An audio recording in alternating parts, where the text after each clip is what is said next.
Hi all. இப்போ என்ன பார்க்க போகிறோம் அப்படின்னா, பாளையக்காரர் புரட்சியில் வேலு நாச்சியாரை பற்றி பார்க்க போகிறோம். இவங்க தான் வந்துட்டு இந்தியாவில் பிரிட்டிஷ் ஆதிக்கத்தை எதிர்த்து போரிட்ட முதல் இந்திய பெண்ணரசி அப்படின்னு சொல்லப்படுறவங்க. இவங்க காலம் 1730 1796 வரைக்கும். இவங்க ராமநாதபுரம் செல்லமுத்து சேதுபதியோட மகள். 16 வயசில் முத்துவடுகநாதர் அப்படிங்கிற சிவகங்கை மன்னரை மேரேஜ் பண்ணியிருப்பாங்க. இந்த முத்துவடுகநாதர் 1772 நடைபெற்ற காளையர் கோவில் போரில் கொல்லப்பட்டிருப்பாங்க. இவரை கொன்ன ஆங்கிலேயர் யாருன்னு பார்த்தோம்னா பாஞ்சோர், ஞாபகம் வச்சுக்கோங்க.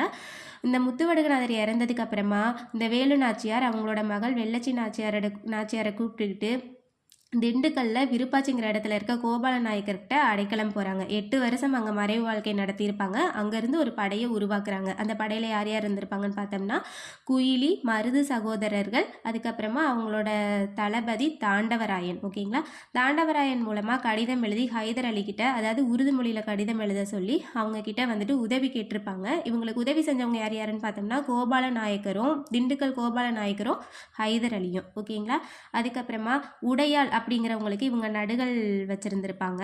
இவங்களோட முதல் தற்கொலை படைப்பெண் யாருன்னு கேட்டோம்னா குயிலி தான். ஓகேங்களா? குயிலி தான் வந்துட்டு அந்த விஜயதசமி திங்கள் அப்படிங்கிற அந்த நாளில் கோட்டைக்குள்ளே போயிட்டு அந்த ஆயுத கிடங்களை குதித்து இறந்து போயிருப்பாங்க. ஓகேங்களா?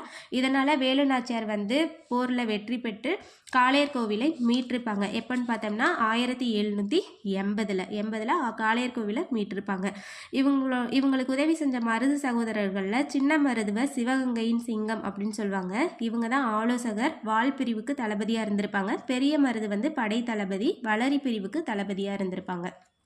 1796 வேலு நாச்சியார் இறந்திருப்பாங்க. ஓகேங்களா? அதுக்கப்புறம் இன்னொன்று தெரிஞ்சுக்கலாம். இவங்களோட சிறப்பு என்னன்னு பார்த்தோம்னா தென்னிந்தியாவின் ஜான்சி ராணின்னு சொல்லப்படுறாங்க. தமிழர்களின் வீர மங்கைன்னு சொல்லப்படுறாங்க. தென்னாட்டின் ஜான்சி ராணின்னு சொல்லப்படுறவங்க கடலூர் அஞ்சலை அம்மாள் அப்படின்னு அவங்கள அழைத்தவர் யாருன்னு பார்த்தோம்னா காந்தி. இந்த கண்டென்ட் உங்களுக்கு புரிஞ்சிருக்கும்னு நினைக்கிறேன். இது மாதிரி நிறைய கண்டென்ட் பார்க்க என்னோட இந்த சேனலை சப்ஸ்கிரைப் பண்ணுங்கள். தேங்க்யூ.